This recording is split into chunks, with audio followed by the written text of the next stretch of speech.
Okay, thank you very much for this kind introduction. At first, I would like to thank the whole IPC for this opportunity, and I'm very, very happy to be here in such good company today. My topic today is to present some interesting cases regarding mental health on psoriasis patients. And we all know and we heard that psoriasis is defined today as chronic recurrent immune-mediated inflammatory disease, but also psoriasis is multifactorial disease caused by a complex interaction of genetic, immunological factors, and of course, environmental factors, including trauma. Either we can speak about mechanical trauma or psychosocial distress. So, beside the other mentioned factors, mental stress is very well known and important trigger of psoriasis, since we know that psychosocial trauma can induce these very complex inflammatory networks and finally result with characteristic psoriatic phenotype. Psychosocial stress plays a critical role in psoriasis pathogenesis, since it can cause the onset or the first appearance of psoriasis or exacerbation or worsening of disease as well. And it is very important to remember that over 70% of psoriasis patients will report having some stressful event prior the onset or exacerbation of psoriasis, mostly 12 months prior the onset of psoriasis. So not so a long time ago, we were thinking on psoriasis just as exclusive skin disease. But we heard today that psoriasis is a real systemic disease where extensive systemic inflammation can affect multiple organ systems and cause numerous comorbidities, including psychiatric ones. So there are some common pathophysiologic mechanisms in psychiatric comorbidities and psoriasis, and that is inflammation in the so-called brain-skin axis. So the neuroinflammation is caused by overactivation of hypothalamic pituitary adrenal axis, overactivation of sympathetic nervous system, and increased releasing of pro-inflammatory cytokines, causing also the skin problems. Also, we should always remember that mental health is the part of psoriasis severity assessment. If psoriasis will be graded as severe if dermatologic life quality index is equal or greater than 10. So this is very important to have in mind. On these photos you can see my first patient. So she is a 62 years old female with negative family history on psoriasis. And in her case, psoriatic lesions appeared 1.5 years ago. And unfortunately, she didn't have any kind of therapy. Just like 2 weeks before this visit, she started with topical treatments, but without any effect. Her PASI on her first visit was almost 38 and DLQI 26. She had elevated cholesterol in the blood, otherwise she was healthy. My first impression of this lady is that she was very introverted, she was unwillingly to speak, she was very slow in thinking, talking, movements. And when I asked her about possible mental stressors previously, the skin lesions, she finally also unwillingly told me, yes, you know, 2 years ago I was retired and that really hit me hard. So her psychological trigger was positive, causing the onset or first appearance of disease. She was assessed by mental health specialist and diagnosed with depression. And then we started the systemic therapy for psoriasis. In my country, it's obligatory to start with traditional drugs. So we started methotrexate and along with psychological support. My second patient is 70 years old female with also negative family history on psoriasis. She had psoriasis for 10 years, but very limited local mild disease located on the knees and elbows, and she used local therapy with very good result during these 10 years. But now she came like this, and her PASI was almost 12, DLQI 17. She was obese, she had hypertension and elevated cholesterol in the blood. My first impression of this lady is that she is very sad and unsatisfied. And when I asked her about possible mental triggers, she willingly told me, yes, you know, my son died in a car accident 1 year ago, and it is very tough for me. So again, her psychological trigger was positive, and this time it caused the exacerbation of disease. We sent her to psychiatrist, and she was diagnosed with depression and PTSD. We also introduced systemic therapy plus psychological support with great results in this case also. From the presented cases, we could see that somatic disease is very closely related to psychosocial distress. And we can talk about bidirectional interactions between psoriasis, skin psoriasis, and psychosocial distress. For example, if the patient has severe psoriasis or especially visible disease, it will increase his psychosocial distress. And again, if the psychosocial distress is high, it will cause the aggravation of skin disease and even treatment resistance. So it's very important that today psoriasis is listed and defined also as somatopsychic and psychosomatic disease. The studies show that psoriasis patients have some certain psychological characteristic, and they often possess so-called type D of personality. D stands for distressed, and they have negative affectivity and social inhibition. They also have early maladaptive schemes like emotional deprivation, emotional inhibition, social isolation, vulnerability to harm. They often lack the words for emotions, or so-called alexithymia. And also, they often lack the body awareness or have so-called body ignorance.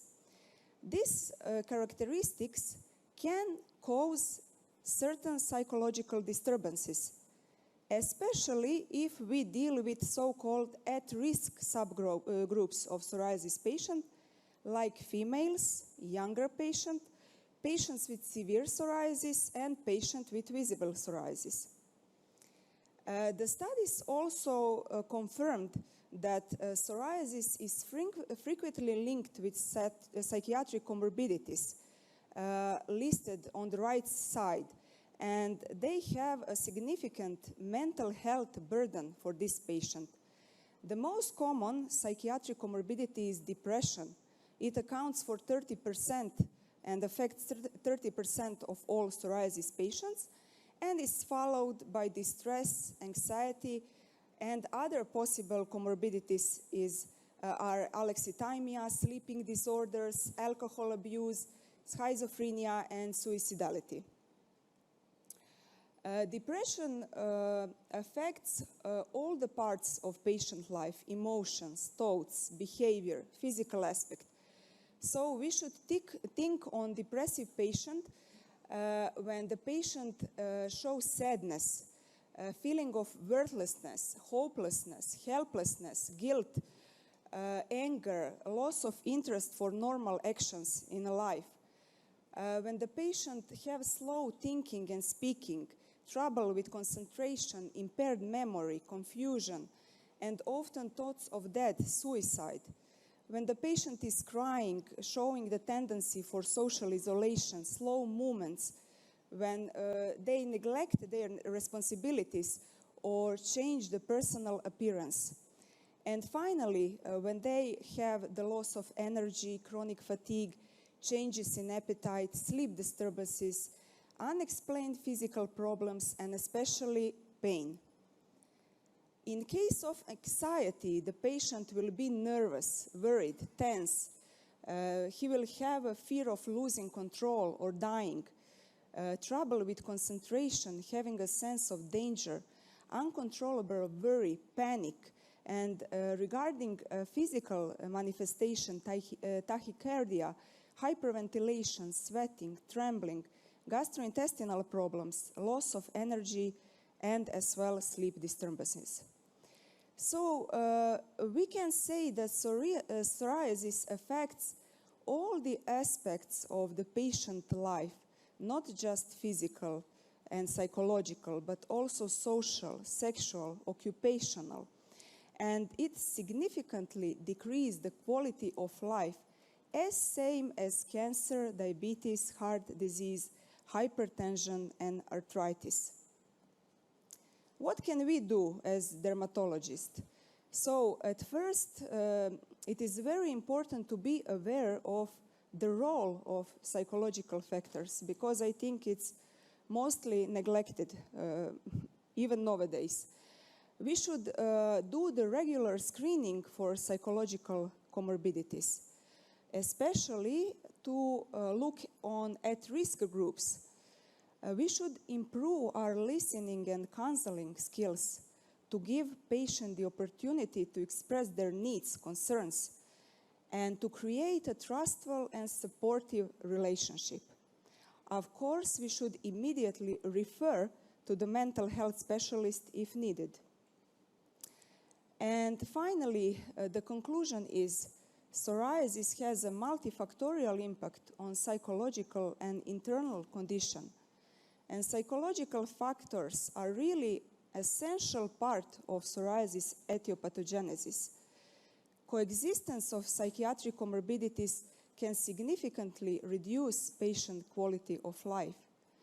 And psychiatric comorbidities also require adequate therapy and long-term support. And the most important, our patients need an individualized and holistic approach in their treatment. Thank you very much.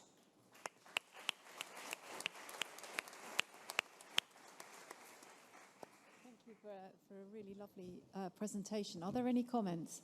I see Andrew Finley in the audience. Do you feel like making a comment about how useful the DLQI is about picking up, as the inventor of the DLQI? Sorry, Andrew, to pull you out from the audience. Thank you. Thank you for asking me to comment. Thank you for a lovely presentation.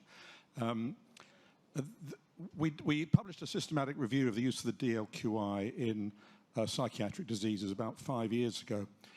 And although, as your cases illustrate, a high DLQI may be associated with depression and other psychiatric problems, I don't think the DLQI should be used as a screening device for depression. I think it's much more appropriate to use a device such as the Hospital Anxiety and Depression Scale as a screening scale.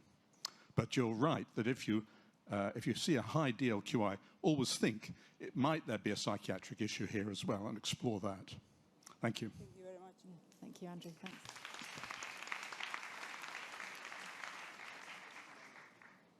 Okay. Are there any other comments? Alex? Thank you. Great presentation. I think it's important to screen patients not only when they're severely affected for mental health issues, but also when they improve quickly. We've seen a few cases with biologics, patients who had a high PASI and then abruptly the PASI dropped to almost zero, and then actually they got a depression.